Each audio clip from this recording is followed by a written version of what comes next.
4 মাস পর চিকিৎসা শেষে বাংলাদেশে কামব্যাক করেছেন বিএনপির চেয়ারপারসন এবং বাংলাদেশের তিনবারের প্রধানমন্ত্রী খালেদা জিয়া।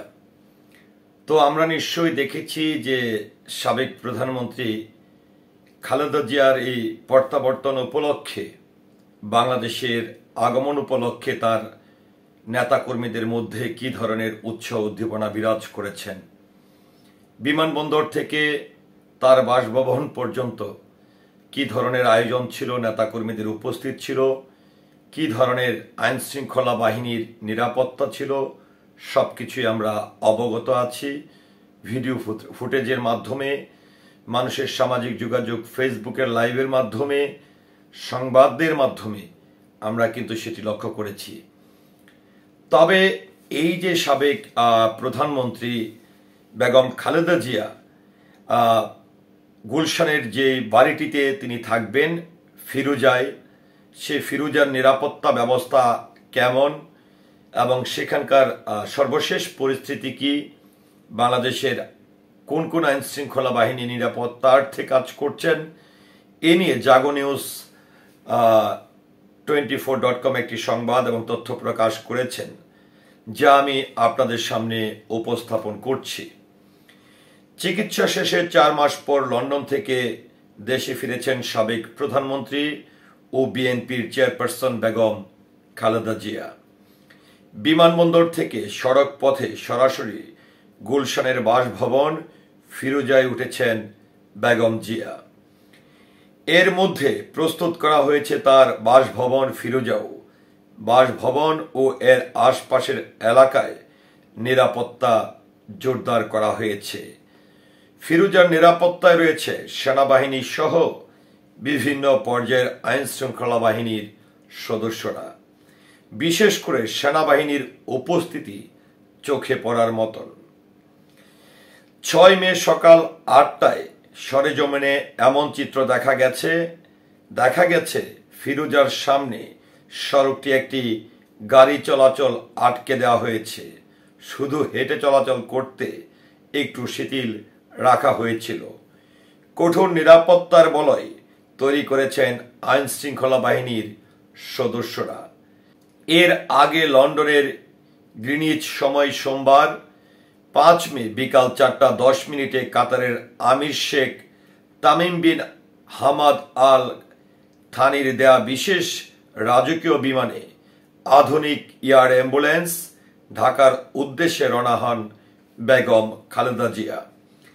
যাত্রাপথে কাতারের দোহার বিমানবন্দরে বিরতি শেষে বাংলাদেশ সময় ভোর 6টা 5 আবার ঢাকার উদ্দেশ্যে রওনা করেছিলেন তিনি।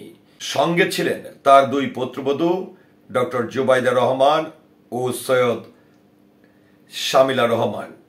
এ বিষয়ে বিএনপির মিডিয়া সেলের সদস্য শাইরুল কবির খান জানিয়েছিলেন, 6 মে মঙ্গলবার বিএনপির চেয়ারপারসনকে বহন করা কাতার আমিরের দেয়া বিশেষ বিমান এয়ার অ্যাম্বুলেন্সে বাংলাদেশ সময় ভোর 6টা 5 দোহা বিমানবন্দর থেকে বাংলাদেশের উদ্দেশ্যে রওনা হয়েছেন। তো যাই হোক, সবচেয়ে বড় যে বিষয়টি আমার নিজের দেখা, যে এই সাবেক প্রধানমন্ত্রী তিনবারের প্রধানমন্ত্রী বিএনপির চেয়ারপারসন বেগম খালেদা জিয়া যখন তৎকালীন আওয়ামী লীগের সরকারের আমলে তিনি রাজপথে নামার চেষ্টা করেছিল, জনগণের সঙ্গে তিনি রাস্তায় নামার চেষ্টা করেছিল, তখন কিন্তু দেখেছিলাম যে তার বাড়ির সামনে বালি ভর্তি ট্রাক দিয়ে তাকে ব্যারিকেড সৃষ্টি করা হয়েছিল। কিন্তু আজ বিএনপি ক্ষমতায় আসেনি, কিন্তু সাবেক প্রধানমন্ত্রী তিনবারের প্রধানমন্ত্রী যে আইন শৃঙ্খলা বাহিনীর মাধ্যমে তাকে তার সকল কর্মসূচিতে বাধা সৃষ্টি করা হয়েছিল, যে প্রতিবন্ধকতা তৈরি করা হয়েছিল, সেই বলয় আর এখন নেই। লাখ লাখ নেতা কর্মীদের উচ্ছ্বাসের মধ্য দিয়ে 4 মাস চিকিৎসা শেষে তিনি বাংলাদেশে কামব্যাক করেছেন। তো এই যে সাবেক প্রধানমন্ত্রী খালেদা জিয়া দীর্ঘ 4 মাস পর, গত 5 আগস্টের পরেও আমরা দেখেছিলাম যে তার বিষয়ে সরকারের বিশেষ উদ্যোগ, আইন শৃঙ্খলা বাহিনীর নজর কাড়া নিরাপত্তা, এবং সেটি কিন্তু এই 4 মাস পরে তিনি যখন চিকিৎসা শেষে বাংলাদেশে কামব্যাক করেছেন, সেটি আরও বেশি জোরদার করা হয়েছে, নিরাপত্তা শক্তিশালী করা হয়েছে। তো ভিউয়ার্স, এই যে 17 বছর পরে এখন বলবো একমাত্র সন্তান, যেহেতু 2 ছেলের মধ্যে এক ছেলে পৃথিবীর মায়া ত্যাগ করে চলে গেছেন, বিএনপির যিনি ভারপ্রাপ্ত চেয়ারম্যান জনাব তারেক রহমান, তার কাছে, সন্তানের কাছে 17 বছর পর মা দীর্ঘ 4 মাস, দীর্ঘ বলবো না, খুব অল্প সময় 4 মাস চিকিৎসার্থে তিনি সন্তানের কাছে ছিলেন। পরিশেষে সন্তানকে রেখেই তিনি বাংলাদেশে কামব্যাক করেছেন 2 পুত্রবধূকে নিয়ে।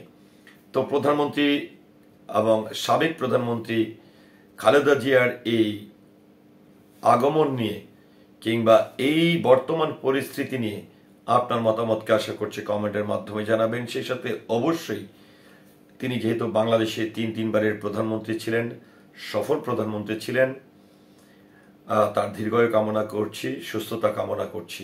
আসসালামু আলাইকুম।